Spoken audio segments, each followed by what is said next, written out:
Thank you, SJ, for your questions regarding my remarks comparing the golf swing to an upside down siege engine from the Middle Ages called a trebuchet. You ask if the shaft of the club is the rope, and yes, you're right. And yes, the basket with the rock, the payload as you call it, is the head of the club, and of course, the collision with the ball. Now, where your comparison goes slightly wrong is that you were thinking actually of an Iron Age catapult, the kind that the Romans used, which had a stop involved in the process. It was a big spring formed by tightly wound ropes, and then it would fly up the arm that was holding the rock, hit a stop, and that would allow the rock to carry on. That's not how a trebuchet works, and you'll see it here in my little illustration. It's a little cartoon of how the trebuchet works. I struggled to find one that I could actually flip upside down, but finally succeeded. Now, you then ask about the action of the legs because you thought that a stop was required because of your comparison with the Iron Age catapult.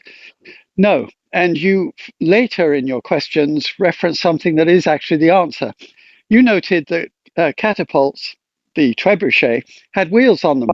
Now, they didn't originally, but they started to add wheels because they noticed that the ones that had wheels, which people presumed would be valuable just for moving around the battlefield, was actually beneficial mechanically. And the reason was this: the trebuchet worked by having a heavy weight fall because of gravity, and it was beneficial to have that heavy weight fall vertically. Now, that wouldn't be possible if it's pivoted here. It would end up going in this direction. So they put wheels on the trebuchet so that as it fell, the wheels would shift forward, and that would add impetus and benefit mechanically to the throwing action. Well, the equivalent in golf is that we initiate the downswing by driving the hips down and to the left, and the pivot, which is, of course, around the sternum here, is actually sinking in good golfers. And so it goes down and to the left so that your mass is traveling that way and allowing the upward force that we then apply to have the best purchase on that because we've got this descending mass acting as a resistor so that the pivot actually stays where it is.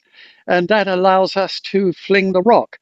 Now, the reason that we had to delay that and sink down is because we're not just a stiff arm, we're a collection of springs and we need to maintain them. If you look at that trebuchet cartoon again, you'll notice that it flings the rock up in the air. Well, guess what? We don't want to fling the ball and the club down underground. We have to delay that process and then have it apply force in this upward manner so that we can actually propel the ball up into the air. So that's where it differs from the trebuchet, the golf swing, of course.